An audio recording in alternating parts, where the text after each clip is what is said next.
Episode के starting में हैंसिंग climbing करना स्टार्ट करता है और वहाँ पर एक लड़की वीडियो रिकॉर्ड कर रही होती है। जिनदेन देख रही होती है और सोचती है इसमें इतनी कैपेबिलिटी है। ऊपर पहुँचने पर हैंसिंग वहाँ रखा गिफ्ट बॉक्स उतारता है, बॉक्स लेके नीचे आता है। नीचे आते ही लोग देखते हैं क्या गिफ्ट है इसमें। वो ओपन करता है और उसमें लिखा होता है, इस बाल क्लाइंबिंग क्लब का लाइफ टाइम मेंबरशिप आपको मिल गया है, अब आप हमेशा यहाँ मेंबर रहेंगे। ये देखकर हैंसन बोलता है कितना लकी हूँ मैं। दूसरे लोग हंसने लगते हैं। फिर दिखाया जाता है जिनदेन और मिफेन वापस हॉस्टल में आते हैं और बैठकर वीडियो अपलोड कर रहे होते हैं। मिफेन बोलती है देखना कल तक तुम्हारा क्लब भर जाएगा। अगले दिन जिनदेन क्लब में आती है। उसके आने से पहले 6-7 लोग आते और पूछते हैं क्लब ज्वाइन कर सकते हैं। जिनदेन बोलती है हाँ ज़रूर आइए और उनको ले जाती है। इधर हैंसिंग और उसका फ्रेंड लिंक सुबह सुबह जॉगिंग कर रहे होते। उधर से जिनदेन आती और सीधा लिंक के पास जाती। तुम्हारी हेल्प के लिए बहुत शुक्रिया, तुम्हारा दिया आइडिया से 7 लोग ऑलरेडी ज्वाइन हो चुके हैं, बोलती है। वो मेरे दिए आइडिया।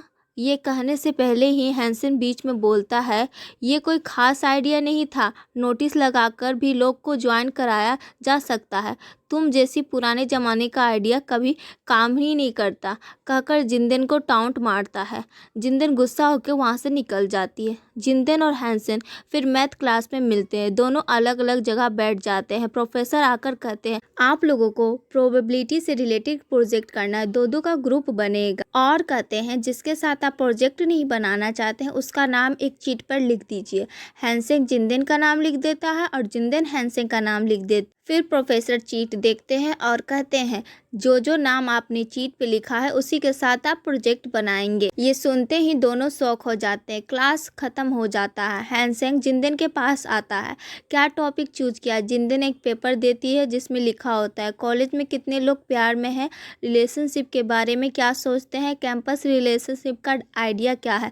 जिनदेन कहती है ये तो प्रोबेबिलिटी से रिलेटेड है और यहाँ तो बहुत सारे स्टूडेंट हैं, इनसे डिटेल लेना आसान होगा। हैंसेंग को भी लगता है ये अच्छा आइडिया है तो हैंसेंग बोलता है ठीक है कल मिलते हैं कैफेटेरिया में। फिर जिनदेन जब वापस अपने हॉस्टल में आती है तब मिफेन बहुत उदास ज़मीन पर लेटी होती है। क्या हुआ पूछती है। मिफेन कहती है हमारे क्लब में एक इम्पोर्टेंट प्रोग्राम होना है, उस प्रोग्राम के लिए मैंने प्रॉमिस किया था कि एक फेमस कॉस्प्ले करने वालों को बुलाकर लाऊंगी। अब मुझ पर ही पूरा प्रोग्राम डिपेंड है। मैंने कहा था कि मैं प्रिंस लू को बुलाऊंगी लेकिन मुझे पता ही नहीं वो कौन है। मैंने बस मास्क पहने हुए उन्हें परफॉर्म करते देखा, मैं कैसे बुलाऊं। जिनदेन कहती है लिसी के कॉफ़ी शॉप जाओ, शायद वहाँ से उसकी इन्फॉर्मेशन मिल जाए। मिफेन कहती है वाह सुपर आइडिया, मैं अभी चली जाती हूँ और तुरंत निकल जाती है। वहाँ जाकर देखती है लिसी और युआन होते हैं। लिसी पूछता है क्या खाने के लिए आई हो? मिफेन कहती है नहीं, पिछले बार यहाँ प्रिंस लू आए थे ना, उसका कॉन्टैक्ट नंबर मिल सकता है। हमारे कॉलेज में एक इम्पोर्टेंट कॉम्पिटिशन हो रहा है, हम उनको जज बनाना चाहते हैं, एक पार्टी जैसा होगा, बस उनका आना ज़रूरी है। मुझे वो बहुत पसंद है, प्लीज़ उसका नंबर दे दीजिए। लिसी कहता है ठीक है मैं उनका आईडी दे देता हूँ, तुम मैसेज भेज दो, लेकिन आना ना आना उनका डिसीज़न होगा, उसके आगे मुझे कुछ नहीं पता। युआन चुपचाप बैठा रहता है। मिफेन बैठकर प्रिंस लू का आईडी पर मैसेज भेजना शुरू करती। युआन पूछता है तुम्हें इतना प्रिंस लू क्यों पसंद है? मिफेन कहती है चाहे पब्लिक का टेस्ट बदल जाए उनका टेस्ट कभी नहीं बदलता, बहुत हैंडसम है, परफेक्ट लगते हैं, कौन उनको पसंद नहीं करेगा, ऐसे टैलेंट लोग कितने होते हैं। युआन हंसने लग जाता है। मिफेन कहती है चाहे मैं कितनी भी मेहनत करूं मैं अपने फेवरेट को फंक्शन में लेके आऊँगी, ये कहकर वहाँ से चली जाती। युआन देख रहा होता है असल में प्रिंस लू कोई और नहीं खुद युआन ही है, मास्क पहनने के साथ कॉस्प्ले में परफॉर्म करने वाला भी वही है। मिफेन का मैसेज भी उसी के पास आता है लेकिन वो इग्नोर करके अपना काम करने लग जाता है। इधर जिनदेन और मिफेन एक साथ बैठी होती है। मिफेन कहती है प्रिंस लू ने अब तक रिप्लाई नहीं किया, मुझे टेंशन हो रही है। जिनदेन कहती है टेंशन मत ले, अभी टाइम है, शायद कॉल कर दे, और कहती है मुझे कैफेटेरिया जाना है सर्वे के। मिफेन कहती है मुझे भी जाना है क्लीनेस अवेयरनेस के लिए। दोनों कैफेटेरिया के लिए निकल जाते हैं। मिफेन डस्टबिन कॉस्ट्यूम में आती है। मैं एक इम्पोर्टेंट काम से जा रही हूँ बोलकर मिफेन वहाँ से चली जाती है। वहाँ हैंसिंग आ जाता है। जिनदेन पूछती है अरे फ़ोन से कैमरा ले लेते हैं ना, वही काफ़ी है। ये इतना बड़ा कैमरा क्यों लाए? हैंसन कहता है सर्वे का क्वालिटी रिकॉर्ड करने बहुत ज़रूरी है, इसलिए कैमरा लेके आया हूँ, समझी? और पूछता है क्वेश्चन रेडी है? जिंदन कहती है हाँ रेडी है। जिंदन और हैंसन सीधा अंदर चले जाते हैं। जिंदन स्टूडेंट को क्वेश्चन पेपर देकर कहती है सर्वे फिल करके दे दो। हैंसन पीछे से वीडियो रिकॉर्ड करता है, लेकिन कोई भी फॉर्म फिल करने के लिए तैयार ही नहीं होता। फिर युआन रास्ते में मिलता है। जिंदन उससे भी पूछकर देखती है, लेकिन वो भी मना कर देता है और चला जाता है। क्या करूं समझ नहीं आ रहा है, ऐसा बोलकर जिंदन शिकायत करने लगती है। हैंसन कहता है तुम कैमरा हाथ में ले लो, मैं देख लेता हूँ। ऐसा बोलकर हैंसन कैमरा जिंदन को दे देता है। इधर युआन दूर से देख रहा होता है हमारी मीफेन को। मीफेन सबको कहती है हमारे फंक्शन में आई और नोटिस बांट रही होती है, लेकिन कोई ध्यान नहीं देता, तो वो उदास होकर बैठ जाती है। और बॉस को फ़ोन आता है। उसके बॉस कहते हैं प्रिंस लू आ रहे। मीफेन कहती है कि मैंने प्रिंस लू को मैसेज किया है, पर अभी तक उनका रिप्लाई नहीं आया है। पर आप चिंता मत कीजिए, मैं प्रिंस लू को बुला के रहूँ। ऐसा कहकर वो फ़ोन रख देती है। फिर से प्रिंस लू को एक और मैसेज भेजती है। युआन को ही वो मैसेज मिलता है। वहाँ जिंदन अभी भी कैमरा हैंडल करना सीख रही होती है। इस जगह से फिक्स करके रख दूँ तो कैसा रहेगा, ये कहती है। तभी एक औरत तेज़ी से आती है और जिंदन को धक्का दे देती है। हैंसन तुरंत पकड़ लेता है ताकि वो गिर ना जाए। फिर दोनों एक दूसरे से थोड़ा दूर होते हैं और जिंदन घूर कर देखने लगती है। हैंसन वहाँ से चला जाता है। वहाँ पास में कुछ लड़कियाँ बैठी होती हैं। हैंसन उसके पास जाकर ये फॉर्म फिल कर दीजिए, ये कहता है। लड़कियाँ तुरंत बोल देती है ठीक है मैं कर देती हूँ। इस दुनिया में सिर्फ सुंदरता की ही इज्जत होती है। जिंदन एक तरफ शिकायत करना स्टार्ट कर देती है। थोड़ी देर में काफ़ी फॉर्म फिल हो जाते हैं, लेकिन कुछ फॉर्म बच जाते हैं। तुम चिंता मत करो, मैं लोगों को लाता हूँ, हैंसन कहता है। इधर हमारे कैफ़े में जिंदन और हैंसन आते हैं। वहाँ लिसी और लिंग बैठे होते हैं। तब जिंदन आती है, बोलती है फॉर्म फिल करो। लिंग वहाँ से भागता है, लेकिन जिंदन मुश्किल से उसे रोक कर वापस ले आती है। सब शांति से फॉर्म फिल कर रहे होते हैं। उसी जगह इंतोंग भी आ जाती है। मैं भी फिल कर देती हूँ कहती है और बैठ जाती है। फिर युआन आता है। जिंदन उससे बोलती है फॉर्म फिल कर दो। युआन बोलता है नहीं मैं नहीं करूँगा। तभी हैंसन बोलता है भर दो, तो युआन रेडी हो जाता है भरने के लिए। फिर जिंदन बोलती है एक फॉर्म बचा है। इंतोंग बोलती है हैंसन तुम भर दो। हैंसन भरने लग जाता है। उस फॉर्म में एक सवाल आता है कैसी लाइफ पार्टनर चाहिए तुम्हें, तो वो सोलमेट टिक कर देता है। लिंग पूछता है सोलमेट मतलब क्या? हैंसन कहता है सोलमेट मतलब जो तुम्हें अच्छे से आसानी से समझ सके। लिंग पूछता है तुम्हारी मम्मी के बाद इंतोंग तुम्हें अच्छे से समझती है?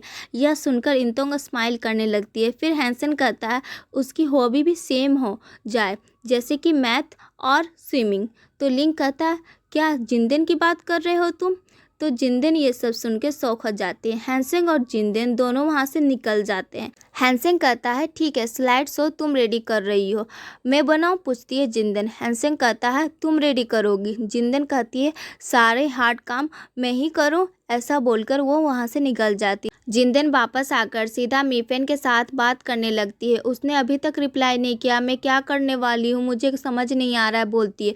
तभी उसके फ़ोन पे एक मैसेज आता है। मीफेन चेक करती है और देखती है प्रिंस लू ने मैसेज किया, वो आ रहे हैं। मीफेन बहुत खुश हो जाती है। अब मुझे सुकून मिल गया, मुझे पता था वो ज़रूर आएंगे, बहुत ही अच्छे इंसान हैं, बोलकर मीफेन जिंदन के साथ डांस करने लग जाती है। जिंदन स्लाइड शो बनाना स्टार्ट कर देती है। तभी वो वीडियो देखती है जिसमें जिंदन हैंसन से टकरा गई थी। वो तेंग तेंग भी ये देख लेती है। उसे बहुत गुस्सा आता है, गुस्से में बैठ जाती है। थोड़ा प्रोजेक्ट का काम करके वह हैंसन को भेज देती है और जिंदन नहाने चली जाती है। तभी जिंदन के फ़ोन पे एक मैसेज आता है। तेंग तेंग देखती है, फ़ोन पे पासवर्ड नहीं होता, स्लाइड में मिस्टेक है, उस स्लाइड को डिलीट कर देना, ये हैंसन का मैसेज होता है। लेकिन वो मैसेज देखने के बाद चुपके से डिलीट कर देती है। अगले दिन प्रोजेक्ट सबमिट करना स्टार्ट होता है। जिंदन और हैंसन आगे जाते हैं। हैंसन एक्सप्लेन करने के लिए खड़ा होता है। जिंदन स्लाइड शो चेंज करने के लिए सिस्टम के पास जाती है। स्लाइड शो देखते ही पहली स्लाइड वही होती है जो डिलीट करना को कहा होता है। हैंसन जल्दी से जाकर पेन ड्राइव निकाल देता है और बोलता है सर ये स्लाइड शो नहीं होगा, मैं अपने मुँह से एक्सप्लेन कर दूंगा, सब याद है। जिंदन को कुछ समझ नहीं आता कि ऐसा क्यों कर रहा है, लेकिन प्रोफेसर सब सुनते हैं और कहते ना ए मिलेगा ना बी मिलेगा, तुम्हारे प्रोजेक्ट को सी ग्रेड देता हूँ। जिंदन शौक हो जाती है। सी ग्रेड क्यों, पूछती है। प्रोफेसर कहते ये टीम प्रोजेक्ट है, तुम दोनों को स्लाइड शो और डायरेक्ट एक्सप्लेन दोनों मिलकर हैंडल करना चाहिए था, लेकिन स्लाइड शो ही नहीं है, इसलिए एक सिंगल प्रोजेक्ट के मार्क्स दे रहा हूँ। जिंदन कुछ बोलने ही वाली थी कि हैंसेन उसे खींच कर बैठाने ले जाता है। क्लास खत्म हो जाता है। जिंदन उदास होती है। हैंसेन कहता है, तुझे पता नहीं था कि स्लाइड शो में मिस्टेक थी? देख फ़ोन में क्या मिस्टेक थी। अगर ये मिस्टेक प्रोफेसर को दिखा देते तो सी भी नहीं मिलता, फेल हो जाते। जिंदन चुपचाप चली जाती है। जिंदन ये बात जाकर मीफेन को बताती है। प्रॉब्लम ये है कि जिंदन स्कॉलरशिप पे पढ़ रही है, वो भी फुल स्कॉलरशिप, और फुल स्कॉलरशिप के लिए हमारा ए ग्रेड लाना ज़रूरी है। अब उसे सी ग्रेड मिल गया है, इसलिए उसे लगता है कि उसे स्कॉलरशिप नहीं मिलेगी। वो सोचती है कि अब तो काम पे ही जाना पड़ेगा। मीफेन कहती है, मैं जितना हो सके तुम्हें हेल्प करूँगी। ये बात तेंगतेन बाहर से सुन लेती है। अगले दिन जिंदन फिर से कैफ़े जाती है लीसी के पास और लीसी का काम करना स्टार्ट करती है। और लीसी पूछता है कि तुम्हें क्या हुआ आज? जिंदन कहती है, मुझे एक जॉब चाहिए, मिलेगी क्या? लीसी कहता है, मैं अपने भाई से पूछता हूँ। जिंदन सोचती है कि यहाँ कुछ नहीं होने वाला और निकलने लग जाती है।